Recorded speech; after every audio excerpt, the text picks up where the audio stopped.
Fala pessoal, bem-vindos a mais um vídeo. E nessa aula de hoje, a gente vai resolver aqui alguns exemplos sobre teste T-de-Student para duas médias de populações independentes, tá certo? Vamos, como de praxe aqui no canal, vamos trazer três exemplos, tá? Para teste unilateral à direita, unilateral à esquerda e bilateral, beleza? Vou deixar aqui outros vídeos também, caso vocês queiram aprender como que faz esse tipo de análise no R, tá? Lá vão ter exatamente os mesmos exemplos, com os mesmos resultados que vocês vão encontrar aqui. E é isso, tá? Iniciando aqui, olha só, trazendo aqui alguns exemplos hipotéticos, né? Olha só, é, alunos de duas grandes redes de ensino, 1 e 2, foram convocados aleatoriamente para a realização de um teste de conhecimentos.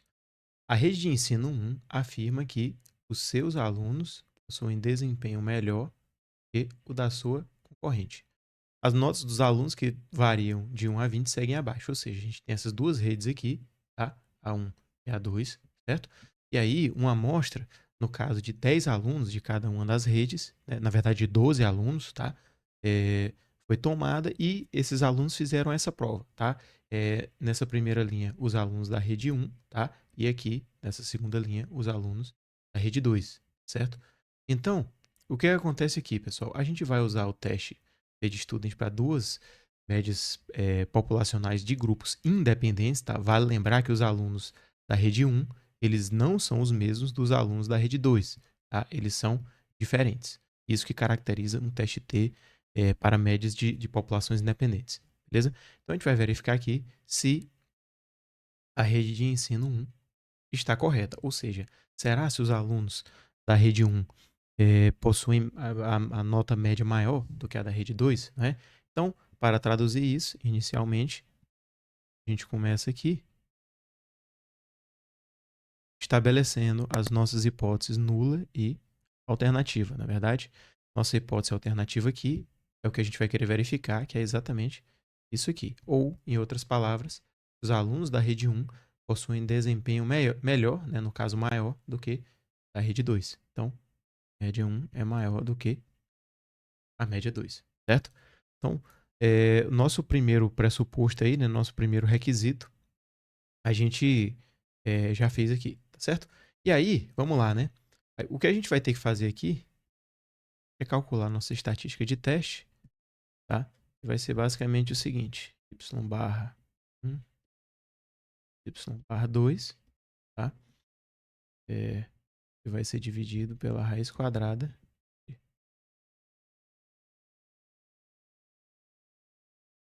A variância comum, na verdade, multiplica 1 sobre N1 mais 1 sobre N2, tá? Sendo que essa variância comum, ela é uma média, como se fosse uma média ponderada das duas variâncias amostrais, certo?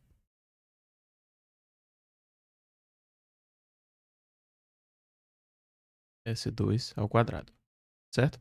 Então, olha só, isso aqui a gente vai dividir por N1, que é o tamanho da primeira amostra, mais N2, o tamanho da segunda, menos 2. Então, isso aí é tudo que a gente vai precisar descobrir, né, para chegarmos a uma conclusão acerca desse teste, tá? A regra de decisão, caso você não tenha o conhecimento ainda, tá? Eu vou deixar essa aula teórica aqui sobre teste T para médias independentes para que fique mais claro, tá joia? Então, olha só, vamos começar aqui em cima, né? Basicamente, o que a gente precisa? A gente tem aqui que o N1 vai ser a mesma coisa que o N2, né? Ou seja, o tamanho da amostra da rede 1 é igual ao tamanho da amostra da rede 2, que 12, respectivamente, certo? Cada um, tá? O N1 é 12 e o N2 é 12, beleza? A média das notas da rede 1 é aproximadamente 15,61. Ou seja, você pega esse primeiro vetor aqui, soma ele, soma todo mundo e divide por 12, certo? A variância da primeira amostra vai ser aproximadamente, já trazendo aqui os dados da calculadora, 4,83. Beleza? Então, são essas três medidas, né, que a gente vai ter que ter acerca da primeira e da segunda amostra. Então, N1 a gente sabe que é 12, tá? E o N2 também. A média dos alunos da rede 1, né, da amostra da primeira população, 15,61. e a respectiva variância também. Joia? Fazendo a mesma coisa para a rede 2, ou seja, a gente vai fazer a mesma coisa, só que para esse segundo vetor, tá? A gente vai ter aqui que a média dos alunos da rede 2 vai ser aproximadamente 14,19, enquanto a variância dessa amostra aí da rede 2 é aproximadamente 2,55. Variância amostral, beleza? Então, pessoal, aqui, basicamente, obtendo essas informações, tá? É basicamente calculadora aí, a gente vai chegar na conclusão do seguinte, tá? Vocês se substituírem esses valores aqui e também os valores das médias aqui, tá? 3 valores aí, substituindo, você vai ter a variância comum, ela vai ser algo aí próximo de 3,69, certo? 3,69. Esse valor aqui, pessoal, vocês podem notar que é basicamente a média, né, desses dois valores, tá? A média das duas variâncias. Ou seja, nesse caso, vale ressaltar que quando o N1 é igual a N2, quando isso aqui acontece, tá? A variância comum, que deveria ser toda essa fórmula aqui, ela é equivalente a nada mais, nada menos do que a média entre as variâncias, tá? Então, vai ser algo próximo aí de 3,69. Eu estou arredondando para duas casas aqui, tá?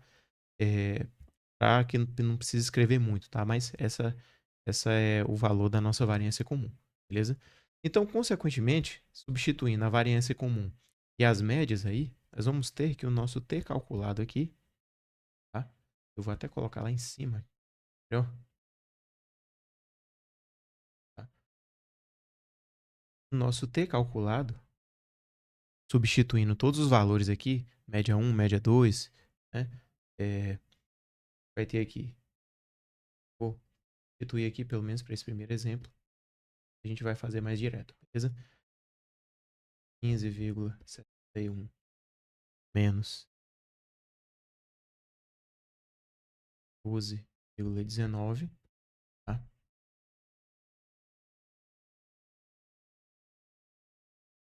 Dividido pela raiz quadrada de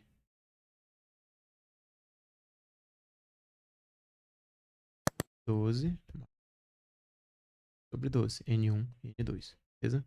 Então, vocês podem ligar, tá, esses dois pontos, tá? Tudo isso aqui, na verdade, e assim, ó, a essa outra fórmula que a gente verificou aqui em cima, beleza? Podem dar uma olhada aí, tá? Se quiser pausar para conferir os valores, tá certo? Então, esse vai ser nosso T calculado. Após fazer as contas aí, o valor da nossa estatística de teste T, tá? Ele vai ser algo próximo aí de 1,81. Tá? Nossa estatística de teste. E a gente viu, pessoal, na nossa aula teórica, que sob H0, tá? Essa estatística de teste aí, ela segue uma distribuição T de student, certo? Vale lembrar aqui, ó. Isso aqui segue distribuição T de student com N1 mais N2 menos 2 graus de liberdade. Ou seja, 12 mais 12 menos 2 graus de liberdade, que é distribuição T de student com 22 graus de liberdade. Tá certo? Então, pessoal, temos aqui uma distribuição T de student, né, com 22 graus de liberdade. E agora vamos olhar aqui, ó, para a nossa hipótese nula, tá? Para a nossa hipótese alternativa, aqui à direita, certo? Se a gente está avaliando aqui que o μ1 é menor do que o μ2, significa que, se você subtrai o μ2 dos dois lados aí, significa que μ1 menos μ2 é maior do que zero, certo? Então, você pode tomar aí como uma regra para a hipótese alternativa, a gente vai saber que a região crítica ou a região de rejeição vai estar aqui nesse lado direito, verdade? Com essa área aqui, a área em vermelho igual ao nosso alfa, tá?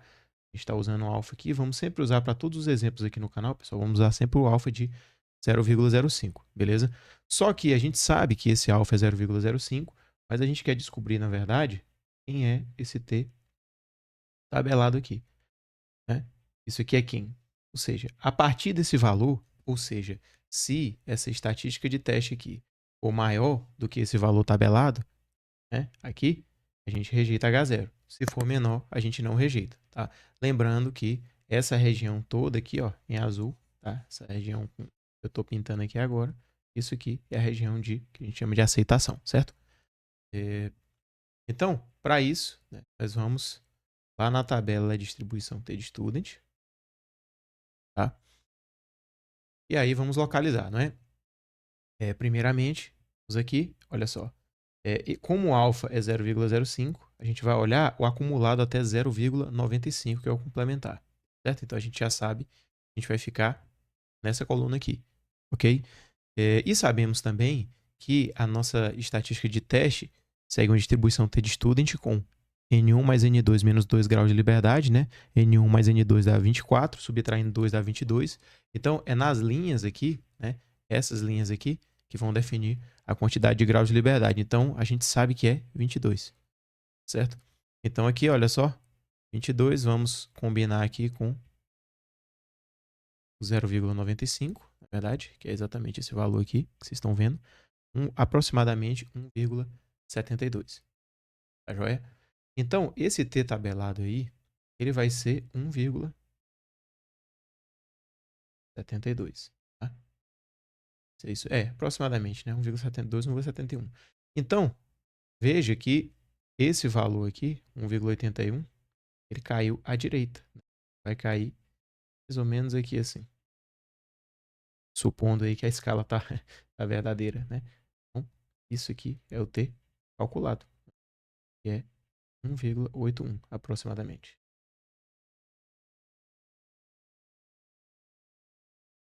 Tá joia? Então, qual seria, pessoal, aí, no caso, a nossa conclusão, né? Essa conclusão seria, pessoal, basicamente o seguinte, ora, como nosso t calculado, né, foi maior do que o nosso t tabelado, ou seja, o nosso t calculado caiu na região de rejeição, nós rejeitamos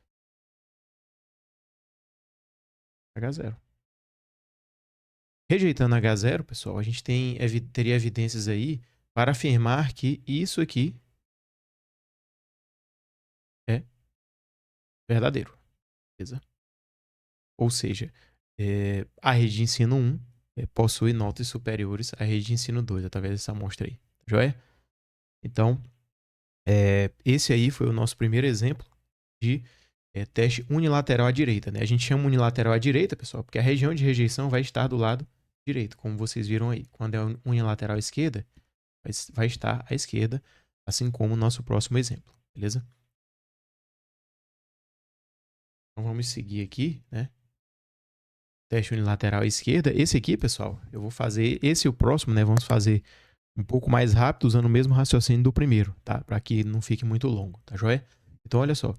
Considere que uma empresa... Isso aqui, pessoal, tá lá no vídeo teórico sobre o teste T, tá? Então, a gente tem essa empresa, né?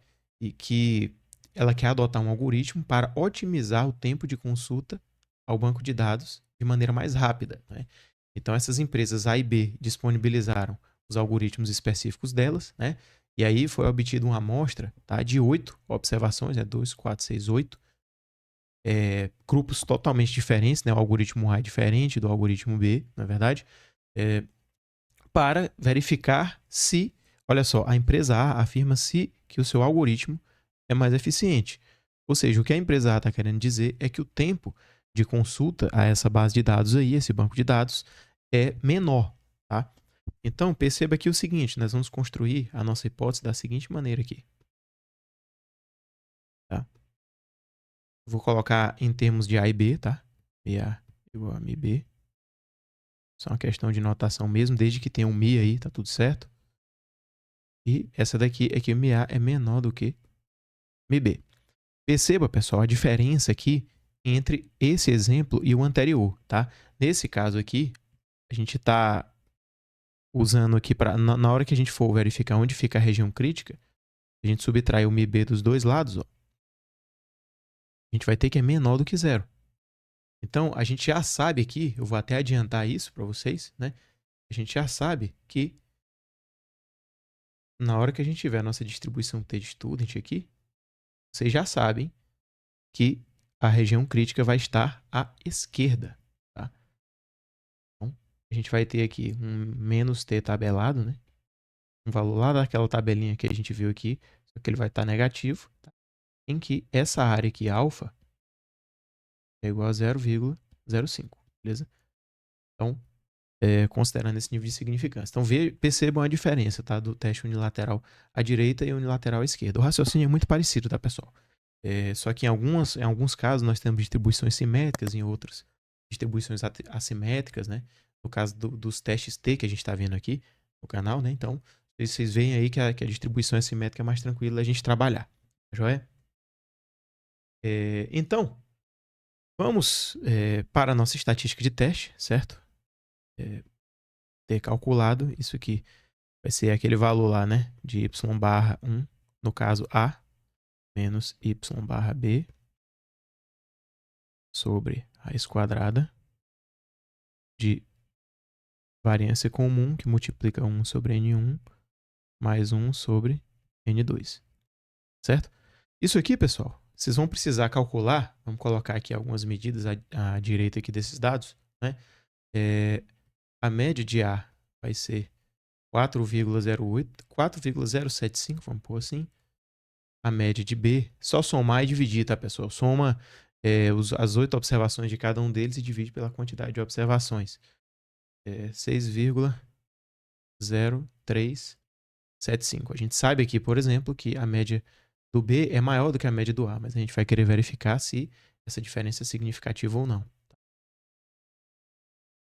A variância da primeira amostra, tá, é de 0,18 aproximadamente, enquanto a variância da segunda amostra, B, é algo próximo aí de 0,35, beleza?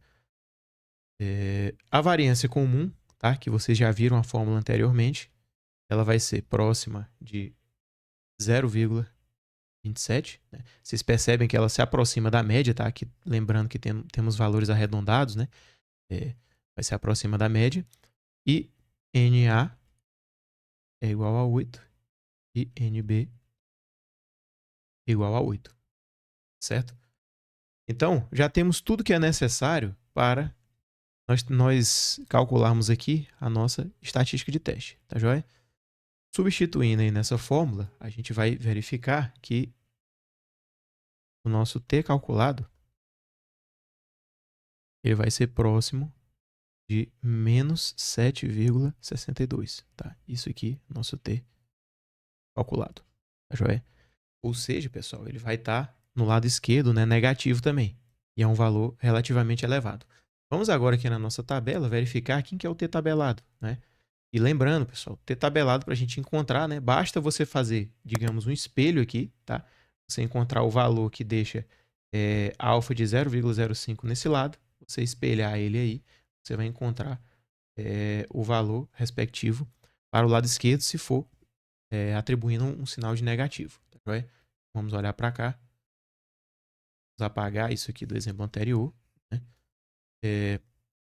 Aqui, pessoal, também vai ser 0,95, na verdade, porque o alfa é de 5% e quantidade de graus de liberdade, né?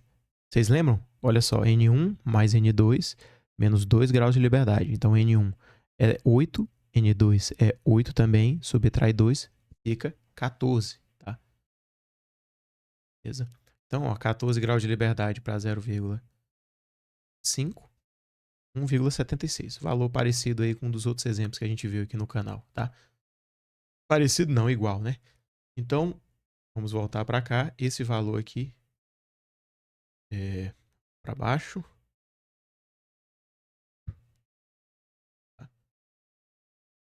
Esse valor aqui é menos 1,76. Ou seja, pessoal, qualquer valor à esquerda, qualquer valor que tiver, se o nosso t calculado for qualquer coisa à esquerda desse valor, ou seja, for menor do que menos 1,76, ou vocês podem ver muito isso em livro, tá? O módulo de t calculado ou maior do que o módulo de t tabelado, né? Uma forma, digamos, mais simplória da gente entender isso. Se isso aqui acontecer, a nossa estatística de teste vai cair na região de rejeição. Ou seja, a gente rejeitaria o H0. Então, olhando para cá, tá? Menos 7,62 vai cair à esquerda aqui. Valor muito alto, né? A gente vai até a gente chegar aqui no nosso T tabelado, né? Que é menos 7,62. Ou seja, se você considera o módulo desse valor, o que acontece aqui? Você considera o módulo. O módulo de menos 7,62 é maior do que o módulo de menos 1,76, não é verdade? Isso aqui é verdadeiro. Ou seja, significa que o módulo de t calculado é maior do que o módulo de t tabelado. Se isso aqui acontece, pessoal, como isso aqui aconteceu, né? Deixa eu colocar os valores aqui embaixo. 7,62, que é o módulo, né? Já representando em módulo, maior do que 1,76, tá? Então, como isso aí acontece, beleza? Rejeitamos H0. Tá joia? Ou seja, se rejeitamos H0, podemos concluir aqui que o algoritmo A, tá? Da empresa A, é mais eficiente. Beleza? Então, mais um exemplo aí, tá? Só que agora considerando o teste unilateral à esquerda, tá joia? E aí, a gente vai seguir, né, pessoal? Olha só, com o teste bilateral, tá? Teste bilateral, ligeiramente diferente, tá? Também vou fazer aqui esse exemplo aqui um pouco mais rápido, tá? Mas olha só. Suspeita-se que determinada condição clínica possui influência na alteração na taxa de glicose, tá? Uma amostra homogênea de 20 pessoas, 10 com e 10 sem a condição, foi tomada para verificar essa hipótese. Ou seja, pegaram aí 10 pacientes parecidos, né? Eles, homogêneo que a gente quer dizer é isso, né? Parecidos entre si, né? Com características semelhantes. E aí 10 deles tinham essa condição e 10 sem a condição, e foi medida a taxa de glicose desses pacientes, tá? Em um experimento hipotético aqui, tá joia? Então, verifique a hipótese acima, né? Ou seja, se houve alteração na taxa de glicose ao nível de 5%. Então, primeiramente, as hipóteses, não é? Qual seriam as hipóteses aqui? É que a média, não é? Eu vou colocar aqui o com Mi1 e sem Mi2. As pessoas que estão com a doença e as pessoas que não estão com essa condição clínica aí, tá? Então, ou seja, Mi1, as taxas são iguais, a taxa desses grupos aí com essas características diferentes são iguais, e aqui, na hipótese alternativa, seria diferente de Mi2. Então, voltando aqui lá naquela explicação inicial sobre a região crítica, né? Subtraindo Mi2 nos dois lados aí, nós teríamos que Mi1 menos Mi2 seria diferente de zero. Joia? Ou seja, pessoal, lá na distribuição T de student, né? Nós teríamos aqui a distribuição T, né, normal. Se o alfa for 0,05, tá? A gente vai ter um valor menos t tabelado à esquerda aqui, tá? E aí essa área aqui vai ser 0,025, beleza? Por quê? Porque a nossa significância estatística vai ser dividida para dois lados, tanto para mais quanto para menos. A gente vai ter aqui o mesmo valor t tabelado, né? Só que agora positivo, e também aqui vamos ter 0,025, nossa área, certo? Beleza? Então, a nossa região de rejeição ou região crítica vai ser se a nossa estatística de teste cair antes do menos t tabelado ou depois do mais t tabelado, tá? Ou seja, a esquerda, a direita aqui no caso, e à esquerda aqui, joia? Caiu no meio, a gente não rejeita H0, beleza? Lembrando aqui, né, que nós temos que calcular os valores amostrais, não é? Ou seja, y barra do grupo 1 vai ser 92,7. Tá? A variância do grupo 1 vai ser 15,34. Né? E o tamanho do grupo 1, N1, que vai ser também igual a N2, né, vai ser igual a 10. A média do segundo grupo vai ser 99,4. A variância do segundo grupo vai ser aproximadamente, tudo aproximado aqui, 29,38, tá certo? E o N2 também vai ser igual a 10, beleza? E a variância comum, tá? Nesse caso, vai ser algo aproximado aí de 22,36, beleza? Show de bola. Então, com todas essas medidas aqui que a gente já tem, tá? Nosso T calculado vai ser algo próximo aí de menos 3,17, certo? Esse vai ser o nosso T calculado, certo? Então, quando a gente for lá nesse T tabelado, essa distribuição T aqui, ela vai seguir uma distribuição T de student com 10, mais 10, menos 2 graus de liberdade, que vai ser uma distribuição T de student com 18 graus de liberdade. Joia? Então, novamente, vamos lá na nossa tabela, beleza? Lembrando, pessoal, caso vocês lembrem aí, tá? Do nosso alfa, que vai ser dividido em 0,025 em cada lado, vocês acham o quê? Né? Que vai ser em qual dessas duas colunas aqui? Tá? Se quiser parar e pensar um pouco, beleza? Mas aqui eu já adianto que é 975.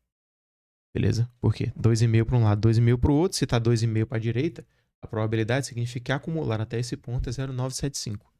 Tá? E nos nossos graus de liberdade, seria 18, como a gente acabou de ver. Beleza? Vamos cruzar esses valores aqui. Olha só. 2,10 aproximadamente. Tá? Então, esse seria o nosso valor tabelado. Beleza? Então, descendo aqui novamente. Tá? Então, esse valor tabelado aqui seria menos 2,10. E aqui, mais 2, beleza? Então, qual seria a regra de decisão? Não é? Se o módulo de t calculado for maior do que o módulo de t tabelado, a gente rejeita H0. Não é verdade? Porque, veja só, se em módulo for maior, significa que a minha estatística de teste vai estar ou aqui, no lado direito, ou ao lado esquerdo. Então, essa vai ser a nossa regra de decisão. No caso, pessoal, vamos agora aqui ao nosso veredito, né? Então, olha só, como o nosso T calculado foi menos 3,17, não é? Então, significa que o módulo do T calculado foi maior do que o módulo do T tabelado, certo? Rejeitamos H0. Tá? Ou seja, o T calculado aqui no nosso caso em módulo, tá? Em módulo, que fique claro, 3,17 e o T tabelado 2,101. Beleza? Então, no momento em que a gente rejeita H0, né, a gente fica com a hipótese alternativa de que houve alteração na taxa de glicose. Beleza? Então, sempre, pessoal, lembrar de traduzir para o contexto. Não é só a gente afirmar que rejeitamos H0. O que é que implica rejeitar H0? Nesse caso aqui, implica a gente afirmar que houve alteração na taxa de glicose. Joia? Então, pessoal, por hoje é só, tá? Essa foi a aula de hoje. Se te ajudou, se você aprendeu alguma coisa, curte e compartilha, tá? Se gosta desse tipo de conteúdo, se inscreve no canal, beleza? E eu vou deixar vocês aqui com um vídeo desses mesmos exemplos no R e também, caso queira complementar alguma coisa, a aula teórica sobre teste T para amostras independentes, beleza? Um abraço e até a próxima.